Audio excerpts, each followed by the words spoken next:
I have chosen a topic called Al-Mushtaquna ila al-Jannah, which means those who desire paradise, not those who desire this world.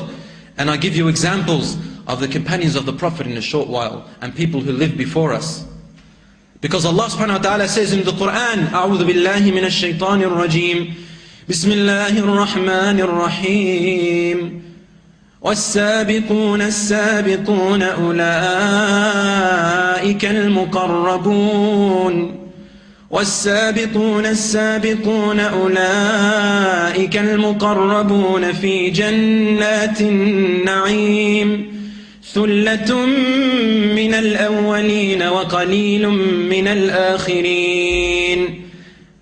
And those who have passed us, those who have passed us, Allah says, the ones who have beaten us,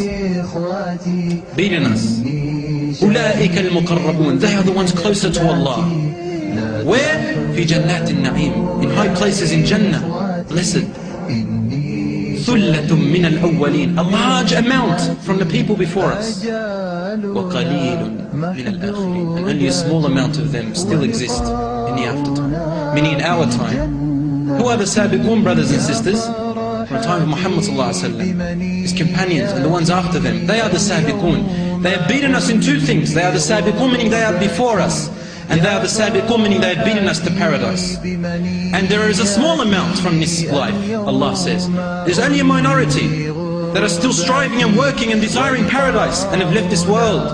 Only a small amount, Allah says. As-Sabiqun, As-Sabiqun, Allah is praising the ones who race each other. Sibaq means race. Race, Allah says, is praising the people who race each other for the goodness, not racing each other for worldly things. No. As-Sabiqun, As-Sabiqun, Allah says, and those who can beat other people in what? In good deeds.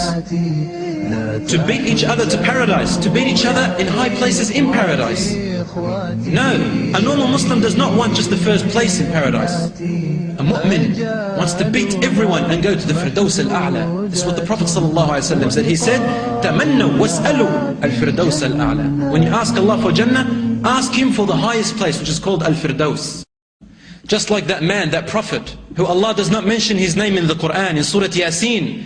وَجَاءَ رَجُلٌ مِّنْ أَقْصَى الْمَدِينَةِ يَسْعَى. And a man came from the far end of the Medina, يَسْعَى, meaning running towards them. قَالَ يَا قَوْمِ اتَّبِعُوا الْمُرْسَلِينَ. He said, "Oh my people, follow the messengers." قَالَ يَا قَوْمِ اتَّبِعُوا الْمُرْسَلِينَ اتَّبِعُوا مَنْ لَا يَسْأَلُكُمْ أَجْرًا وَهُمْ مُهْتَدُونَ. Follow the ones who do not ask you for any wealth. They're not asking you for any wealth or any ajar, any exchange. And they are the ones who are rightly guided. What did they do to him? They brought him, as in the hadith, and then they put a hole into the ground, and they dug him into the ground and then chopped his head off. In another hadith, they threw him down the well and they killed him. And then Allah resurrected him and put him straight into Jannah.